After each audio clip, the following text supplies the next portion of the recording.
بغیر کسی تمہید کے گزارش کرتا ہوں مولانا سہیل شہیدی صاحب سے کہ وہ ممبر پر آئے اور اپنی خطابت سے مومنین کی دلوں کو منور فرمائیں۔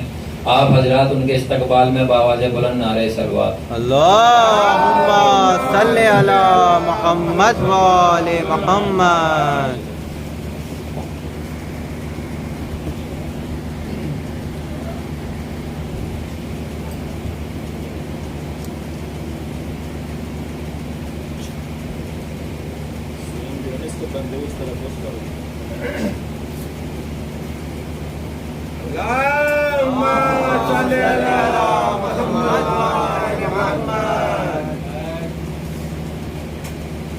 فاتحہ۔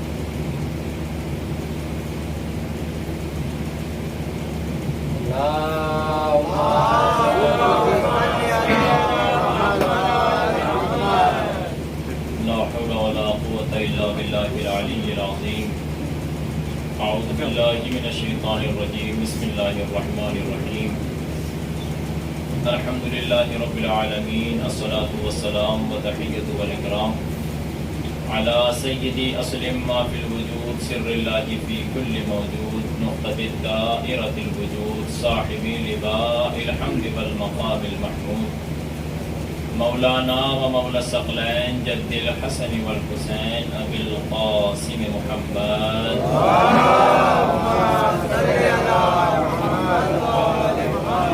وعلى اہل بیتہ الطیبین الطاہرین المعصومین المظلومین المنتخبین المنتجبین من یومنا هذا الى قیام یوم الدین اما بعد فقد قال سبحانہ وتعالی فی القرآن المجید وهو أصدق الصادقين وقوله الحق الحق بسم الله الرحمن الرحيم ألف لام ميم ذلك الكتاب لا ريب فيه هدى للمتقين صلوات محمد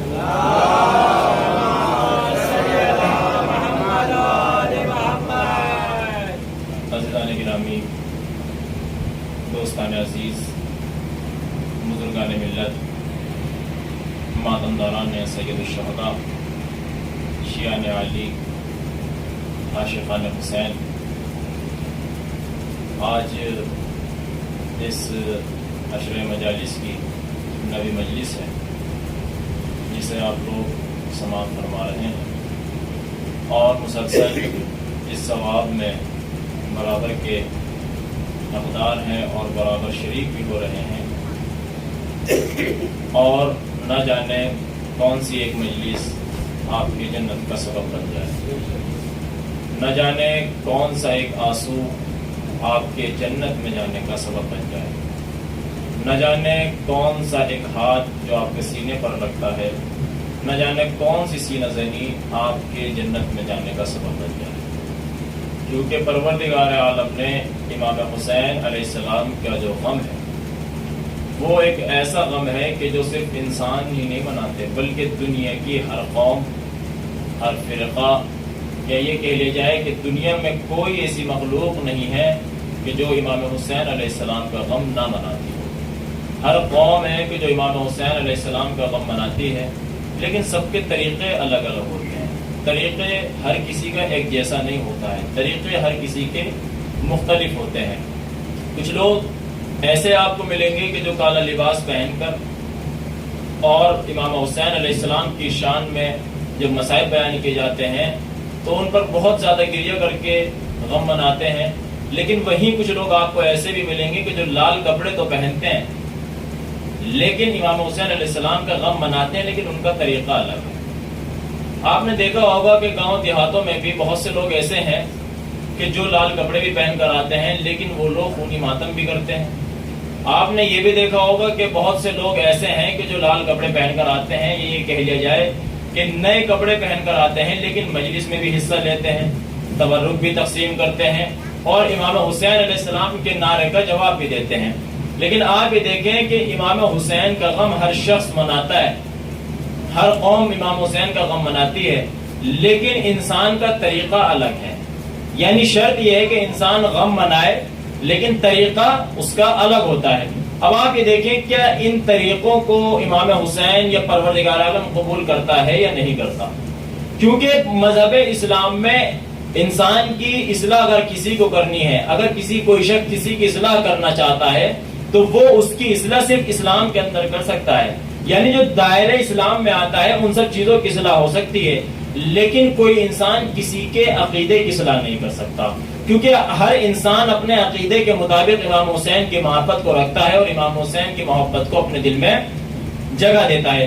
آپ یہ دیکھیں، میں نے بتایا کہ بہت سے لوگ ایسے ہیں جو ہم جیسا لباس پہن لیتے ہیں اور امام حسین علیہ السلام کے لیے بہت ہی زیادہ گریہ وزاری کرتے ہیں عاشور کے دن یا عام دنوں میں. لیکن بہت سے لوگ ایسے ہیں جو گریہ تو کرتے ہیں لیکن وہ ہمارے طریقے سے گریہ نہیں کرتے. تو کیا امام حسین علیہ السلام اس کو قبول کریں گے؟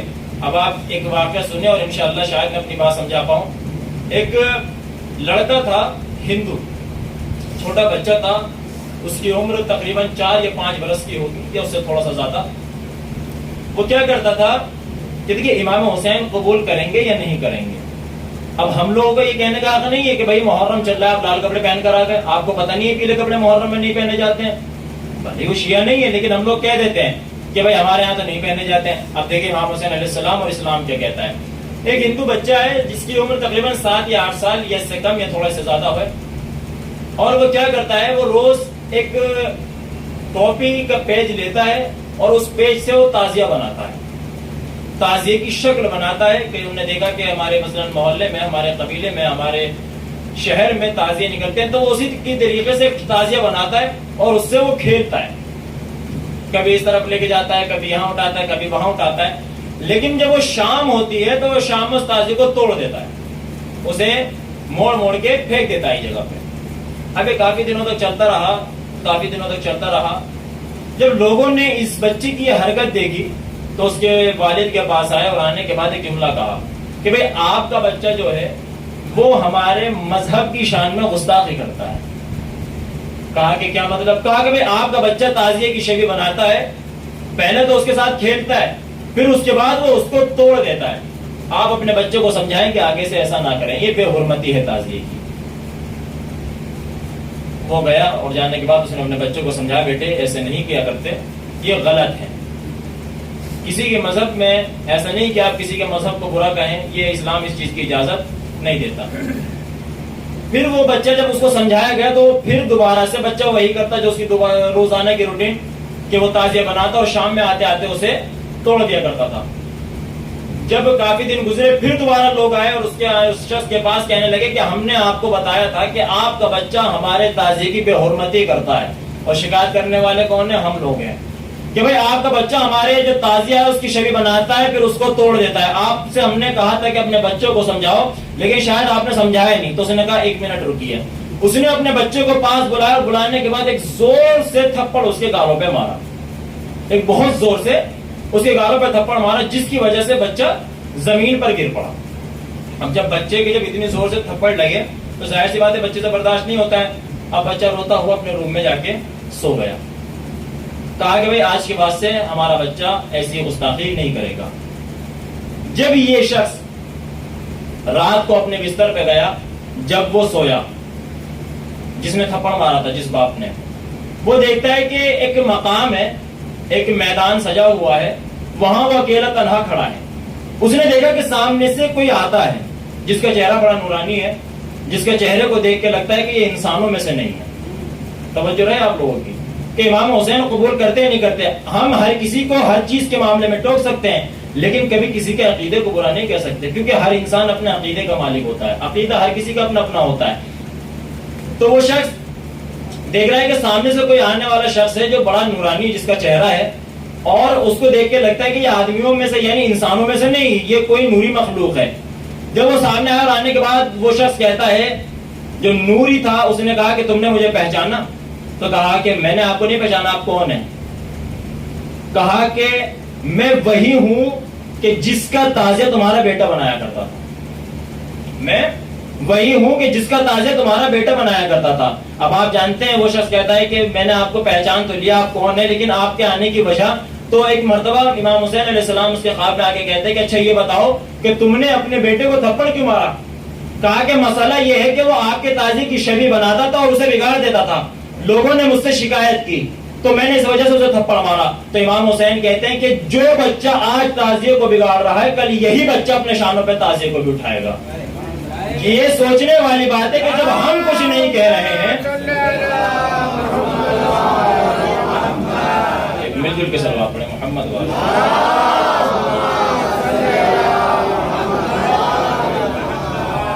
بھائی جس بچے کو تم نے تھپڑ مارا، آج یہ بچہ آج یہ نادان ہے، لیکن کل یہی بچہ جب ایک بڑا آدمی بنے گا تو کل یہی تعزیہ اپنے کاندھوں پر بھی اٹھائے گا۔ کیوں؟ کیونکہ کہا کہ ہر انسان اپنے عقیدے کا مالک ہوتا ہے، جب تک وہ بچہ نہ سمجھے، لیکن جب وہ بچہ سمجھدار ہوا تو لوگ کہتے ہیں کہ وہ بچہ ایسی عزاداری کرتا تھا کہ اس کے محلے پڑوس والے دیکھتے تھے۔ کیوں؟ کیونکہ اس کو بشارت ہوئی کہ یہ امام حسین علیہ السلام کے نقش قدم پر چلے گا۔ لیکن عزیزان گرامی، اگر ہم اپنے آپ کو کمپیئر کریں کسی اور سے، پروردگار عالم نے ہمیں خاص شرف سے نوازا ہے۔ پروردگار عالم نے ہمارے زمانے میں یا ہم لوگوں کو ایسی شخصیات سے متاثر کرایا ہے کہ انسان کے پاس سب کچھ ہونے کے باوجود بھی لیکن انسان ان سے فائدہ نہیں اٹھا سکتا۔ مثال کے طور پہ آپ پوری دنیا میں کہیں بھی چلے جائیں، کوئی ایک ایسا مسلک نہیں ملے گا جو یہ کہتے کہ اب ہمارے لیے کوئی دنیا میں آئے گا، اب ہمارے لیے کوئی دنیا میں آئے گا۔ لیکن پروردگار عالم نے کہا کہ ہم شیعہ قوم کو ایک ایسا امام دیں گے کہ جو یہ فخر سے کہہ سکتے ہیں کہ ہم ابھی لاوارث نہیں ہیں، ہم اس دنیا میں اکیلے نہیں ہیں، بلکہ ایک ایسی شخصیت بھی موجود ہے کہ جب ہم پر ظلم و ستم ہوگا تو وہ ہمارا ساتھ دے گا۔ آج دیکھیں کہ پروردگار عالم نے ہمارے ایک امام کو پردہ غیب میں رکھا، کیوں؟ تاکہ انسان یہ سوچ سکے کہ انسان اس دنیا میں اکیلا نہیں ہے۔ آپ یہ دیکھیں کہ ہم لوگ اس دنیا میں اکیلے نہیں ہیں۔ اگر ہم لوگ یہ مان لیں کہ پروردگار عالم، شیعوں پر تو اتنے ظلم و ستم ہوتے ہیں، اتنے لوگ وہاں مارے گئے، اتنے لوگ کربلا میں مارے گئے، اتنے لوگ اب مارے جا رہے ہیں، اتنا ظلم و ستم ہو رہا ہے۔ اگر انسان یہ سوچتا ہے کہ پروردگار اور اس کے امام کا ہم لوگوں پر لطف و کرم نہیں ہے، تو عزیزان محترم یاد رکھیے، خود ہمارا وقت کا امام کیا کہتا ہے کہ یاد رکھو کہ ہم تم پر ہمیشہ نظر جمائے ہوئے ہیں، اور یاد رکھنا کہ اگر ہم نے تم سے پل بھر کے لیے بھی اگر اپنی نظریں ہٹا لی تو دنیا تمہیں غرق کر ڈالے گی۔ اگر انسان کا یہ عقیدہ ہے کہ امام ہمیں نہیں دیکھ رہے ہیں، عزیزان محترم آج جو ظلم و ستم ہو رہا ہے، آپ یہ دیکھیں کہ سب سے زیادہ مظلوم قوم کا نام میں نے بتایا تھا کون؟ شیعہ قوم ہے۔ سب سے زیادہ ظلم کس قوم پر ہوتے ہیں؟ وہ ہماری قوم پر ہوتے ہیں۔ لیکن عزیزان محترم آپ دیکھیں دنیا کا رواج کیا ہے۔ اگر آپ دیکھیں، اگر دنیا کی ہسٹری دیکھیں، انسان جو آتنکوادی بنتا ہے کب بنتا ہے؟ جب انسان پر ظلم و ستم ہوتا ہے۔ جب ظلم سے دو چار ہو جاتا ہے تو وہی شخص اسلحے بھی اٹھاتا ہے، وہی شخص ظلم و ستم پر اتر آتا ہے، اسی کو دنیا ٹیررسٹ کا نام کہتی ہے۔ تو عزیزان محترم ایک بہت بڑا جملہ آپ لوگوں کے سامنے پیش کرتا چلوں کہ اگر ظلم کے ریئیکشن کا نام آتنکواد ہے تو سب سے بڑا آتنکواد شیعوں کو ہونا چاہیے تھا۔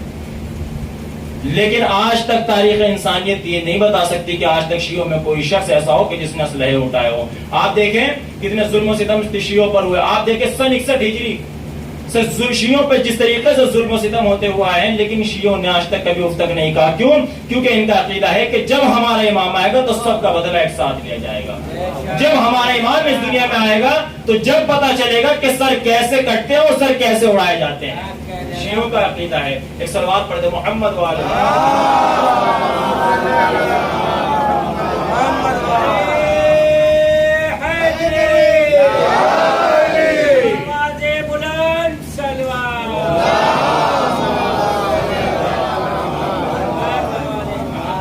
چلیے آپ لوگ بڑے خاموش ہیں اور لگ رہا ہے کہ آپ لوگ بھی تھکے ہوئے ہیں، تو چلیے اب آپ کے مزاج کے مطابق دو تین باتیں عرض کرتا چلوں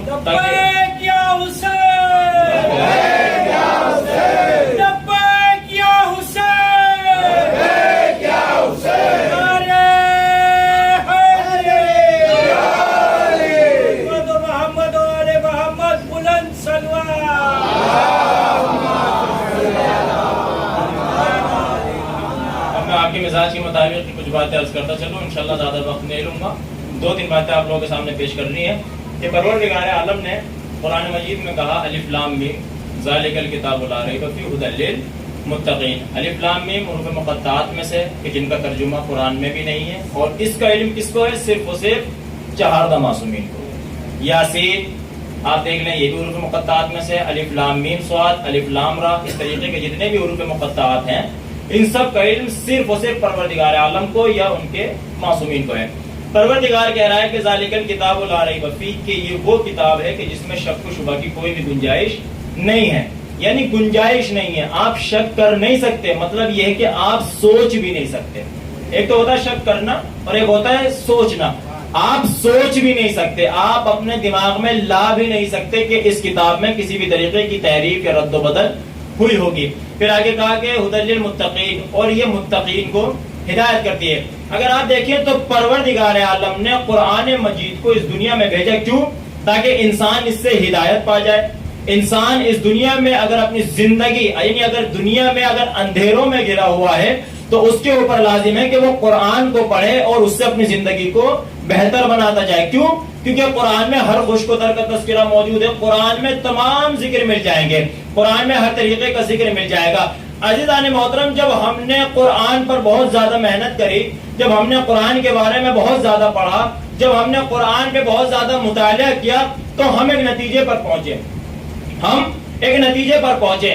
میں جب ایک نتیجے پر پہنچا تو ایسی ایک میٹنگ، ایک مجلس ہو رہی تھی کہ میں نے کہا بھائی میں نے قرآن پہ بڑی محنت کی، میں نے قرآن سے ایک نتیجہ نکالا. تو لوگوں نے کہا مولانا آخر وہ نتیجہ کیا تھا؟ میں نے کہا بھائی دیکھو، میں نے جتنا قرآن پڑھا مجھے تو یہ سمجھ میں آیا کہ قرآن جو ہے وہ ہے ایک شاعری کی کتاب. توجہ ہے آپ لوگوں کی، آپ کے مزاج کے مطابق پڑھوں گا کہ بھائی قرآن جو ہے وہ ہے شاعری کی کتاب. اب لوگوں نے کہا مولانا شاعری کی کتاب کیسے ہے؟ میں نے کہا بھائی دیکھیے، شاعری کے کچھ اصول ہوتے ہیں. کیا کیا؟ ردیف کا ہونا بھی ضروری ہے، قافیے کا ہونا ضروری ہے، مسجع کا ہونا بھی ضروری ہے، مقفے کا ہونا بھی ضروری ہے، وجہ تشبیہ بھی ہونا ضروری ہے، اور ربط کا دینا بھی بہت زیادہ ضروری ہے. جب یہ ساری چیزیں ایک جگہ مل جاتی ہیں تو وہ شاعری بن جاتی ہے. میں نے کہا چلیے میں آپ کو مثال دیتا ہوں، چلیے پڑھتے ہیں قرآن کی آیت. بسم اللہ الرحمن الرحیم، انا اعطیناک الکوثر فصلی لربک وانحر ان شانئک ھو الابتر. آپ یہ دیکھیں کہ اس میں ردیف بھی ہے، قافیہ بھی ہے، ربط بھی پروردگار عالم نے دیا، وجہ تشبیہ بھی ہے، مسجع بھی اور مقفع بھی ہے. تمام چیزیں جب ایک جگہ مل جاتی ہیں تو کیا بن جاتا ہے؟ وہ شعر بن جاتا ہے. میں نے کہا چلیے اور آگے بڑھتے ردیف قافی دیکھنے. میں وہ سورہ پڑھ دیتا ہوں جو ہماری قوم کے بچوں کو یاد ہے. آپ دیکھیں کہ پروردگار عالم قرآن مجید میں کہہ رہا ہے الحمدللہ رب العالمین الرحمن الرحیم مالک یوم الدین ایاک نعبد و ایاک نستعین. ردیف بھی ہے، قافیہ بھی ہے. آپ دیکھیں کہ 4 مصرے ایک شعر کے بن گئے. تو میں نے لوگوں سے کہا بھائی دیکھو قرآن جو ہے وہ ایک شاعری کی کتاب. اب میں نے کہا چلیے اب ہم ایک کام کرتے ہیں، قرآن پہ ایک شاعری کی کتاب لکھ دیتے ہیں. غلط تو نہیں ہے بھائی، جب شاعری ساری چیزیں اس میں موجود ہیں تو اب ہم اس کو شاعری کی کتاب لکھ دیتے ہیں. اب میں لکھنے ہی جا رہا تھا کہ اسی مجلس میں سے ایک آواز آئی. پیچھے سے ایک صاحب کھڑے ہوئے، کھڑے ہونے کے بعد کہنے لگے مولانا ایک منٹ، کہ قرآن شاعری کی کتاب نہیں ہے. توجہ رہے آپ لوگ، کہ قرآن شاعری کی کتاب نہیں ہے. میں نے کہا کہ کیوں؟ کہا کہ قرآن ہسٹری کی کتاب، قرآن ایک ہسٹری کی کتاب ہے. میں نے کہا آپ دلیل دیجئے. کہا کہ دیکھیے قرآن ایک ایسی کتاب ہے جس میں آدم کی بھی ہسٹری موجود ہے، جس میں نوح کی ہسٹری بھی موجود ہے، جس میں یوسف کی بھی ہسٹری موجود ہے، جس میں ہود کی بھی ہسٹری موجود ہے. آپ یہ دیکھیں کہ قرآن میں زیادہ تر نبیوں کے ذکر موجود ہے. تو قرآن ہوئی ہسٹری کی کتاب. ہم نے کہا بات آپ کی غلط نہیں ہے، آپ بھی صحیح کہہ رہے ہیں. اب میں نے کہا چلیے کہ ہم ایک کام کرتے ہیں، اب ہم اس قرآن کو ہسٹری کی کتاب لکھ دیتے ہیں. کوئی غلط تو نہیں ہے بھائی، ہماری بات تو منسوخ ہو گئی کہ قرآن شاعری کی کتاب ہے. اب میں نے کہا چلیے اب ہم اس قرآن کو جو ہے لکھ دیتے ہیں ہسٹری کی کتاب. اب میں لکھنے ہی والا تھا کہ پیچھے سے پھر ایک صاحب کھڑے ہوئے، اور کھڑے ہونے کے بعد کہتے ہیں مولانا قرآن نہ ہسٹری کی کتاب ہے اور نہ ہی قرآن شاعری کی کتاب ہے، بلکہ قرآن جو ہے وہ قصے اور کہانیوں کی کتاب ہے. بھائی آپ لوگ بڑے خاموشی سے سن رہے ہیں کہ بھئی قرآن جو ہے قصے اور کہانیوں کی کتاب. میں نے کہا دلیل دیجئے. تو کہنے لگے قرآن کی بھی آیت ہے نحن نقص علیک احسن القصص بما اوحینا، اے میرے حبیب ہم آپ کو سب سے بہترین قصہ سنائیں گے، ہم آپ کو ایک بہترین کہانی سنائیں گے. پروردگار وہ کہانی کس کی ہوگی؟ کب وہ ہوگی جناب یوسف کی، کب وہ کہانی ہوگی جناب یوسف کی. تو کہا مولانا اب دیکھیں اب تو پروردگار خود کہہ رہا ہے کہ قرآن میں کہانیاں بھی موجود ہیں، قرآن میں قصے بھی موجود ہیں، قرآن میں جناب آدم کا بھی قصہ موجود، قرآن میں جناب ابراہیم کا قصہ بھی موجود. میں نے کہا کہ بات آپ کی بھی غلط نہیں ہے. اب میں نے کہا چلیے اب ہم اس کتاب کو لکھ دیتے ہیں قصے اور کہانی کی کتاب.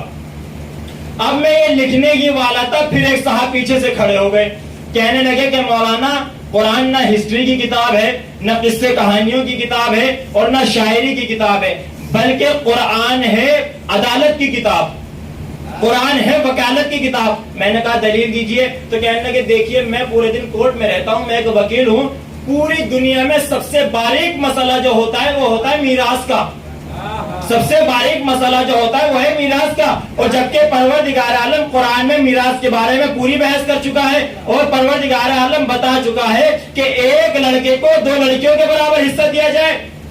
بھئی ایک لڑکے کو، چلیے اپنی بات کو یہاں روکتے ہوئے ایک بات آپ کے سامنے عرض کرتا چلوں، ہمارے اسلام میں قانون ہے کیا کہ جب ایک لڑکے کو حصہ دیا جاتا ہے تو 2 لڑکیوں کے برابر ایک لڑکے کو حصہ دیا جاتا ہے۔ آخر ایسا کیوں ہے بتائیے؟ کیا اسلام کی نگاہوں میں عورت کا مقام کم ہے؟ کیا اسلام کیا نام ہے ہمارا اسلام جو عورتوں کو اہمیت نہیں دیتا؟ آپ جانتے ہیں اس کی وجہ کیا ہے؟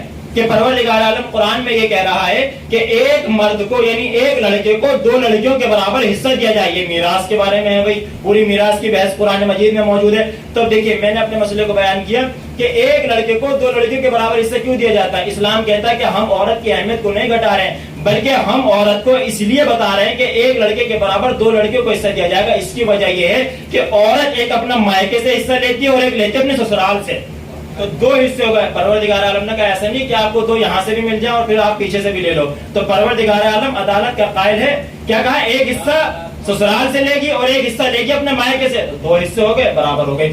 اب کہنے لگے مولانا دیکھیے قرآن میں یہ بھی حکم ہے کہ ایک عورت اپنے بچوں کو 2 سال تک دودھ پلائے گی۔ دیکھیے سب سے باریک مسئلہ کہ عورتوں کے لیے حکم ہے کہ پروردگار کہہ رہا ہے کہ یاد رکھنا جب تمہاری اولاد ہو تو ماؤں پر واجب ہے کہ وہ اپنے بچوں کو 2 سال تک دودھ پلائیں۔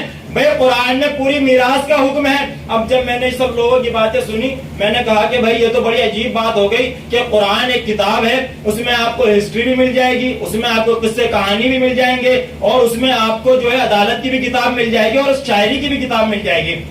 جب میں نے یہ کہا تو میں نے ایک جملہ کہا، میں نے کہا بھائی مجھے سمجھ میں نہیں آتا کہ آخر یہ ایک چھوٹی سی کتاب میں اتنی ساری چیزیں کیسے موجود ہیں۔ تو پھر ایک صاحب کہنے لگے مولانا شاید آپ نے قرآن کی آیت وہ نہیں پڑھی، ذالکل کتاب لا ریب فیہ، قرآن میں شک نہ کیجئے گا، قرآن میں شک و شبہ کی گنجائش نہیں ہے۔ اگر آپ قرآن میں شک کریں گے تو آپ جو ہے کافروں میں سے ہو جائیں گے۔ تو میں نے کہا بھائی آپ مجھے یہ بتائیں کہ بھائی ایک چھوٹی سی کتاب میں اتنے سارے کمالات ایک وقت میں کیسے آ سکتے ہیں کہ جہاں وہ شاعری کی بھی کتاب بن رہی ہے، جہاں وہ ہسٹری کی بھی کتاب بن رہی ہے، جہاں وہ عدالت کی بھی کتاب بن رہی ہے، جہاں وہ شاعری کی بھی کتاب بن رہی ہے۔ تو کہا دیکھو مولانا پروردگار عالم ہے قادر، اب وہ چاہے تو ایک وقت میں جتنے چاہے کمالات اس چھوٹی سی کتاب میں رکھ دے۔ اب پروردگار عالم کو کل اختیار ہے کہ وہ 30 پاروں میں تمام دنیا کی چیزیں رکھ دے۔ اس کا مطلب یہ ہوا کہ پروردگار عالم اگر چاہے تو 30 پاروں میں تمام چیزیں سما لیتا ہے۔ میں نے کہا چلیے میں آپ کو یہیں تو لے کر آنے والا تھا، اب رسول کے حدیث پر چلتے ہیں۔ رسول نے ارشاد فرمایا دیکھو یہ جو قرآن ہے یہ ہے خاموش کتاب اور میرے اہل بیت ہے بولتے ہوئے کتاب۔ بھائی جو قرآن ہے یہ جو قرآن ہے یہ ہے خاموش کتاب، میرے اہل بیت ہے بولتے ہوئے قرآن۔ اب سمجھ میں آیا کہ عزیزان محترم فیصلہ ہو گیا کہ پروردگار عالم نے ایک وقت میں اتنے کمالات ایک چھوٹی سی کتاب میں رکھ دیے۔ تو پروردگار عالم نے اور رسول نے یہ بتا دیا کہ دیکھو قرآن ہے خاموش کتاب اور علی ہے بولتے ہوئے کتاب۔ آگے دیکھیں کہ جب ایک بڑی خاموش کتاب میں ایک وقت میں اتنے کمالات ہو سکتے ہیں تو علی ہے بولتے ہوئے کتاب، علی میں کتنے کمالات ہوں گے؟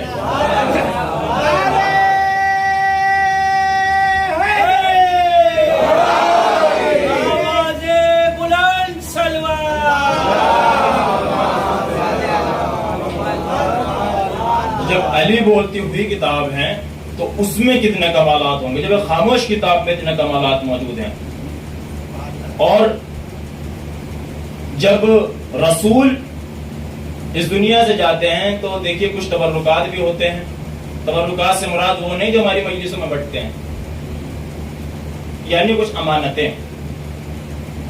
اور وہ امانتیں کس طریقے کی ہوتی ہیں؟ وہ امانتیں یہ ہوتی ہیں جیسے مثال کے طور پر امامہ، ابا، قبا، ردا، عصا۔ جب رسول اس دنیا سے گئے تو کچھ تبرکات ان کے بھی موجود تھے، امامہ، ابا، قبا، ردا اور ان کا عصا۔ اور یہ کس کے پاس تھی ساری چیزیں؟ یہ تھیں مولا کائنات کے پاس۔ کیوں؟ کیونکہ معصوم کی چیزیں معصوم کے پاس ہی آ سکتی ہیں. کیوں؟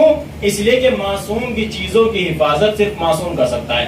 ابھی مولا کائنات کے پاس تھی کہ ایک مرتبہ جناب عباس جو رسول کے چچا ہیں وہ آئے کس کے پاس؟ مولا کائنات کے پاس. کہنے لگے کہ یا علی رسول کے کچھ تبرکات آپ کے پاس ہیں؟ کہا کہ ہاں میرے پاس رسول کے کچھ تبرکات ہیں. کہا کہ آپ وہ مجھے دے دیجئے. کہا کیوں؟ کہا اس لیے کہ دیکھیے ایک تو میں رسول کا چچا، دوسرا یہ ہے کہ میں بزرگ ہوں، تو حق یہ بنتا ہے کہ رسول کے جو تبرکات ہیں وہ میرے پاس آئیں. مولا کائنات مسکرائے. مسکرانے کے بعد ایک جملہ کہا. کہنے لگے کہ چچا کیا آپ وہ تبرکات لے جا پائیں گے؟ کہا کہ ہاں آپ لے کر آئیں. توجہ فرمائیں آپ لوگ. مولا کائنات مسکراتے ہوئے ایک صندوق کو کھولا، اس میں سے رسول کا امامہ نکالا، ابا نکالی، قبا نکالی، ردا اور عصا. اب مولا کائنات نے جناب عباس کے سر پہ رسول کا امامہ رکھا اور ان کے دوش مبارک پر رسول کی ابا قبا کو دیا.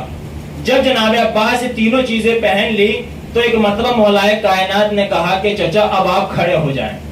توجہ رہے آپ لوگوں کی کہ بھائی چچا آپ اب کھڑے ہو جائیں. اب جناب عباس چاہتے ہیں کہ اٹھے لیکن اٹھ نہیں پا رہے ہیں. جناب عباس چاہتے ہیں کہ اٹھیں، وہ اٹھ نہیں پا رہے. ایک مرتبہ جناب عباس نے بڑے آہستہ سے کہا کہ علی اس امامے کو اتار دو، علی اس ابا کو ہٹا لو، علی اس قبا کو ہٹا دو. کیا ہوا چچا؟ کہنے لگے یہ اتنا وزنی ہے کہ مجھے ایسا لگ رہا ہے کہ کہیں میری گردن نہ اٹک جائے، کہیں میں اس سے مر نہ جاؤں، اتنا بھاری بوجھ ہے. ایک مرتبہ مولا کائنات نے امامے کو اتارا، دوش سے ابا کو اتارا، دوش سے قبا کو اتارا. جب ساری چیزیں اتار چکے تو ایک مرتبہ کہنے لگے جناب پاس کہ آخر اس میں اتنا وزن کیوں ہے، یہ اتنی بھاری کیوں ہے؟ مولا کائنات مسکراتے ہیں اور ایک مرتبہ اپنے سر پر رسول کے امامے کو رکھا. توجہ فرمائیں، رسول کے امامے کو اپنے سر پر رکھا، اپنے دوش پر ابا کو ڈالا، اپنے دوش پر قبا کو ڈالا. کبھی اس طرف چلتے ہیں اور کبھی اس طرف چلتے ہیں، کبھی بیٹھتے ہیں کبھی اٹھتے ہیں. ایک مرتبہ جناب عباس بڑے حیران ہو کر پوچھتے ہیں کہ یا علی تم کو وزن نہیں لگ رہا ہے؟ کیا تم یہ وزن برداشت کر لو گے؟ مولا کائنات مسکرائے اور مسکرانے کے بعد کہتے ہیں چچا اب آپ دیکھیے. صحن میں کھیلتے ہوئے امام حسن کو بلایا، بیٹا حسن ذرا قریب آؤ. جناب امام مولا حسن قریب آتے ہیں. ایک مرتبہ امام حسن کے سر پہ رسول کا امامہ رکھا، رسول کی ابا کو اڑایا، رسول کی قبا کو اڑایا اور کہتے بیٹا حسن ذرا چل کے دکھاؤ. کبھی مولا حسن اس طرف جاتے ہیں، کبھی مولا حسن اس طرف جاتے ہیں اور آرام سے چلتے ہوئے جاتے ہیں. کہنے لگے یہ بات بڑی عجیب ہے. کہا چچا گھبراتے کیوں ہو؟ اب صحن میں کھیلتے ہوئے چھوٹے سے حسین کو بلایا اور بلانے کے بعد رسول کا امامہ ان کے سر پر رکھا، ابا کو بھی پہنایا، قبا کو بھی پہنایا. ایک مرتبہ مولا حسین کبھی اس طرف جاتے ہیں کبھی اس طرف جاتے ہیں. اب یہ منظر دیکھ کے حیران تھے. جناب عباس نے یہ کہا کہ میں اس بات سے پریشان نہیں ہوں کہ ان لوگوں نے بوجھ کیسے اٹھا لیا، میں تو یہ دیکھ رہا ہوں کہ یا علی جیسے آپ کو مکمل ابا آپ کو آئی ہے ویسے حسین کو بھی آئی ہے، ویسے حسن کو بھی آئی ہے.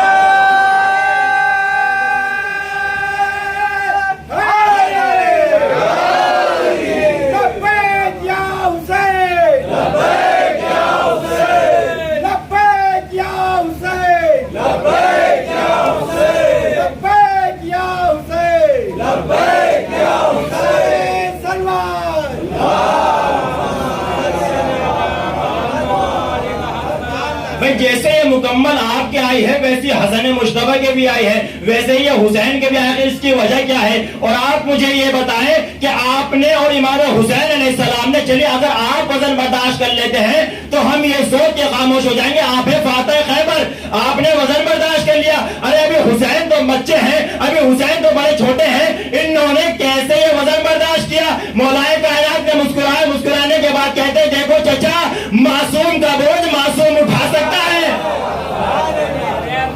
بھائی معصوم کا بوجھ معصوم اٹھا سکتا ہے. اب سمجھ میں آیا؟ خلافت کا بوجھ بھی معصوم ہی اٹھا سکتا ہے، کوئی غیر معصوم نہیں اٹھا سکتا. ایک صلوات پڑھتے محمد و آل محمد. رسول اس دنیا سے گئے تو کچھ تبرکات لے کر اس دنیا سے گئے اور ان کا حقیقی اور ان کا جو اصل جانشین وہ ان کے پاس موجود رہے. اور دیکھیے یہ بتایا جاتا ہے کہ معصوم کی جو چیزیں ہوتی ہیں وہ صرف معصوم تک ہی جا سکتی ہیں. اگر کوئی غیر معصوم انہیں یوز کرنا چاہے، استعمال کرنا چاہے تو وہ استعمال نہیں کر سکتا.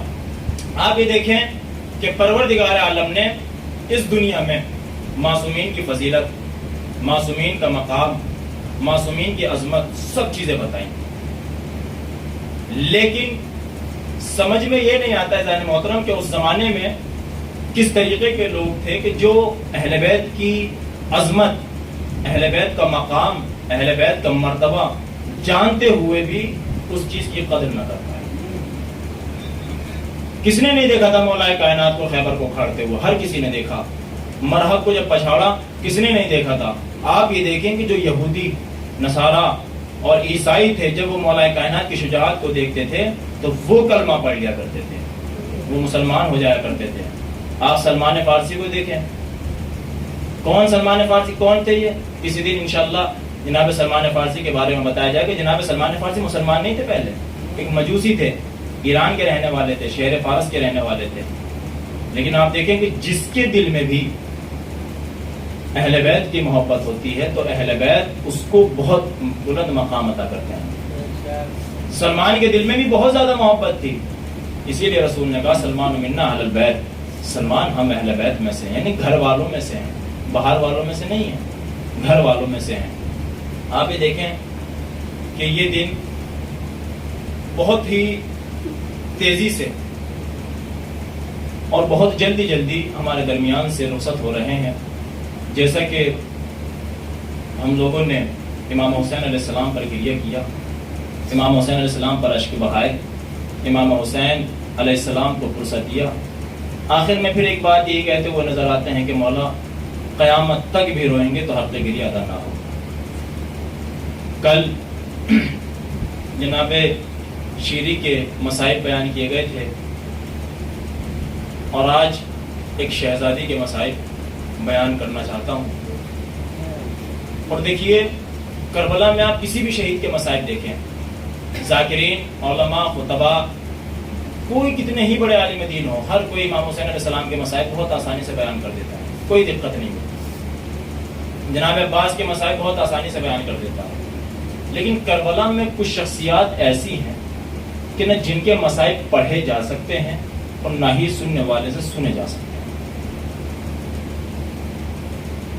اور کربلا میں ظلم تو ہوا. دیکھیے جنگ کا اصول یہ ہوتا ہے، اگر آپ دنیاوی جنگ میں بھی دیکھیں یا اگر جنگ کے اصولوں کو دیکھیں تو جب دو لوگوں میں جنگ ہوتی ہے، اگر کوئی ایک مر جائے جنگ کرتے کرتے تو بات وہیں ختم ہو جاتی ہے. بات وہیں ختم ہو جاتی ہے کہ بھئی مثلا ہم دو لوگوں میں دشمنی تھی، مثلا ہم لوگوں نے مار دیا تو ہم جیت گئے، اب ہماری بات ختم ہو گئی، دشمنی ختم ہو گئی. لیکن عزیزان محترم کربلا میں جو جنگ ہوئی ہے وہاں سے اصول بدلا گیا. میں صبر کر لیتا کہ لوگ یہ کہہ دیتے ہیں کہ بھئی یزید نے امام حسین علیہ السلام کو قتل کرنے کے لیے بھیجا تھا، باقی جو غلطی وہ اور لوگوں کی ہے. آپ یہ سوچیں کہ کربلا میں اگر امام حسین کو شہید کرنا تھا تو امام حسین شہید ہو چکے تھے. اہل حرم کو قیدی بنانے کی کیا ضرورت ہے؟ عزیزان محترم اگر کربلا میں امام حسین کو ہی شہید کرنا تھا تو عزیزان محترم 6 مہینے کے بچے کا کیا قصور تھا؟ اگر صرف امام حسین سے ہی دشمنی تھی تو پانی بند کرنے کا کیا مقصد تھا؟ آپ یہ دیکھیں کہ آج فضائل بھی مختصر پڑھیں کیونکہ مجھے آج جناب سکینہ کی شہادت پڑھنی ہے اور کوشش کروں گا کہ بہت جلد آپ سے کے سامنے میں بیان کروں. آپ یہ دیکھیں کہ دنیا میں آپ سب صاحب اولاد ہیں، آپ سب کے یہاں پر بچیاں موجود ہیں.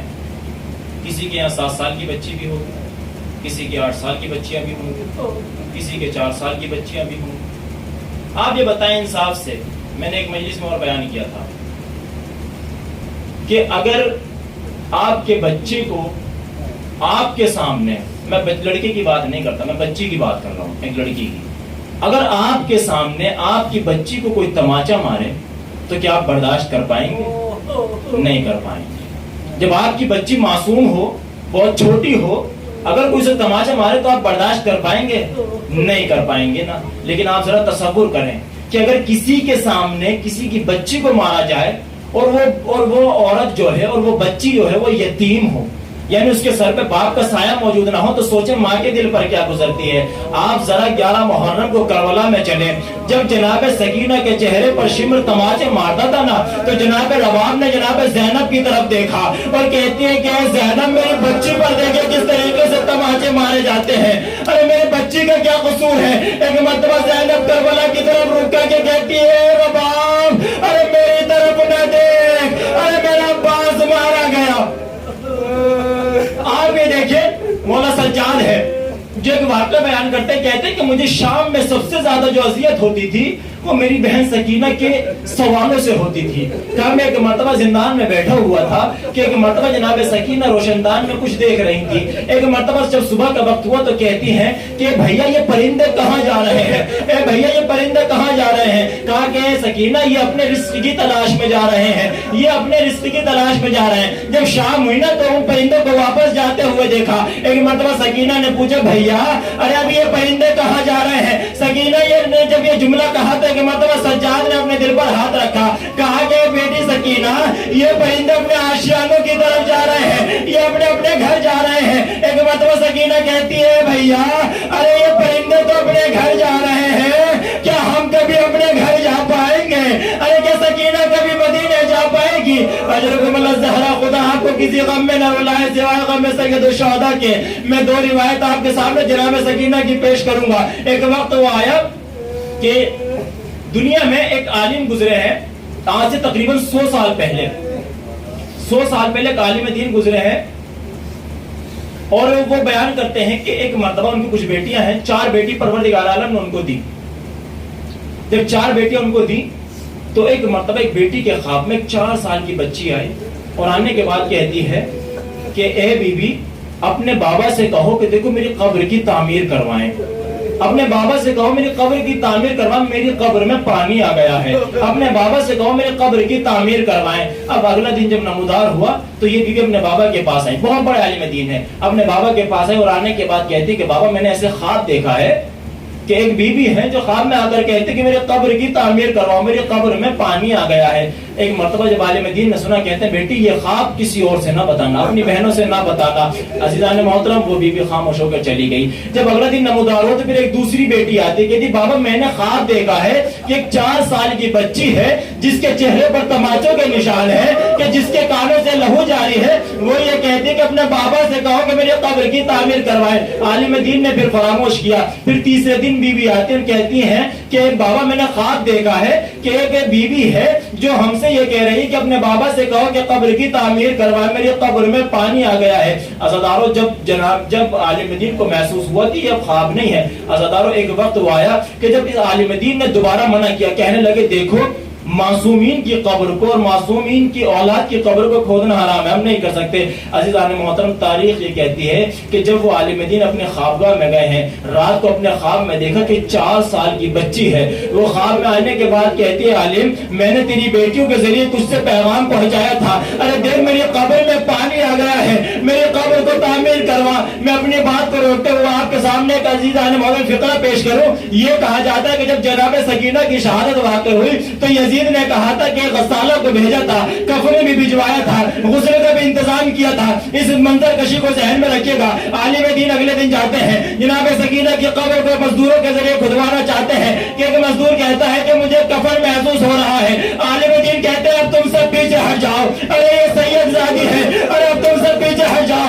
عالم جاتے ہیں، قبر میں اترتے ہیں، قبر کو تعمیر کرتے ہیں، باہر آتے ہیں اور آنے کے بعد اپنے گالوں پہ تماچے مارتے ہیں اور مارنے کے بعد کہتے ہیں لوگوں نے پوچھا آپ نے آخر کیا دیکھا؟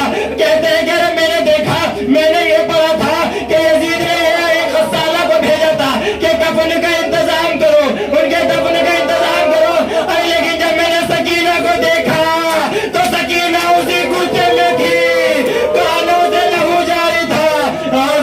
تاریخ کہتی ہے کہ جناب سکینہ زندان میں لیٹی ہوئی تھی، جناب سکینہ سو رہی تھی کہ خواب میں بابا کو دیکھا۔ بابا کو دیکھنے کے بعد کہتے بابا ارے مجھے اپنے ساتھ لے کے چلیں، ارے زندان میں میرا دم گھٹتا ہے، مجھ سے رہا نہیں جاتا، بابا مجھے اپنے ساتھ لے کے چلیں۔ ایک مرتبہ جناب سکینہ کی آنکھ کھلتی ہے، جناب سکینہ نے دیکھا کہ سامنے کوئی موجود نہیں ہے۔ جناب سکینہ نے اپنی اماں کو بلاتی ہے، پھوپھیوں کو بلاتی ہے۔ ایک مرتبہ آنے کے بعد کہتی ہے اللہ ارے میرے بابا بھی یہی موجود تھے, ارے میرے بابا کہاں گئے. ایک مرتبہ جناب رباب کہتی ہے کہ بابا تو یہاں موجود نہیں ہے. جناب سکینہ گریہ کرتی جاتی ہے.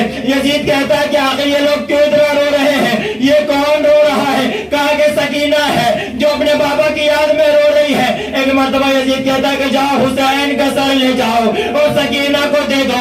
ایک مرتبہ جناب سکینہ میں تشت میں آتے ہوئے سر کو دیکھا نا, سر کے اوپر ایک کپڑا رکھا ہوا تھا.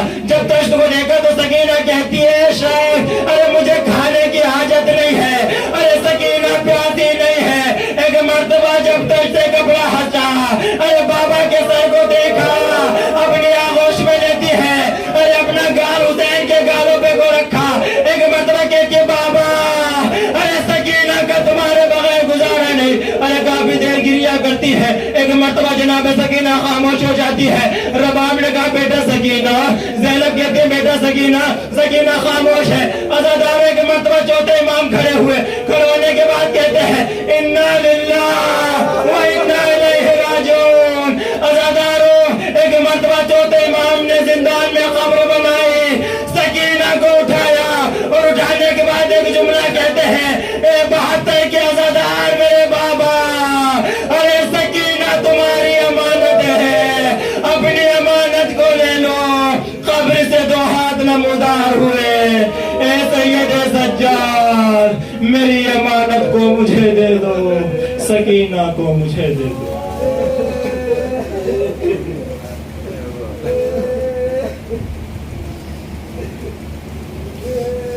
وسيعلم الذين ظلموا أي منقلب ينقلبون إنا لله وإنا إليه راجعون. پروردگار بحق محمد والے محمد جو پریشان حال ان کی پریشانیوں کو دور فرما, جو مقروض ان کے قرض کو غیب صدا فرما. پروردگار تجھے واسطہ محمد والے محمد کا شان حیدر کرار کی جان مال عزت آبرو کی حفاظت فرما. پروردگار تجھے واسطہ محمد والے محمد کا علماء کرام اور راجہ کرام کو عبرت عطا فرما. پروردگار تجھے واسطہ محمد والے محمد کا جتنے بھی لوگ بے اولاد ہیں ان کو جناب علی اصغر جناب سکینہ کے صدقے میں اولاد نگین عطا فرما. پروردگار تجھے واسطہ محمد والے محمد کا ہم سب کو اس طریقے سے بنا جس طریقے سے ہمارا امام دیکھنا چاہتا ہے. ہمارے آخری وارث کے ظہور میں تاجر عطا فرما اور ہم ان کے عوام انصار میں شمار فرما. ماتم حسین.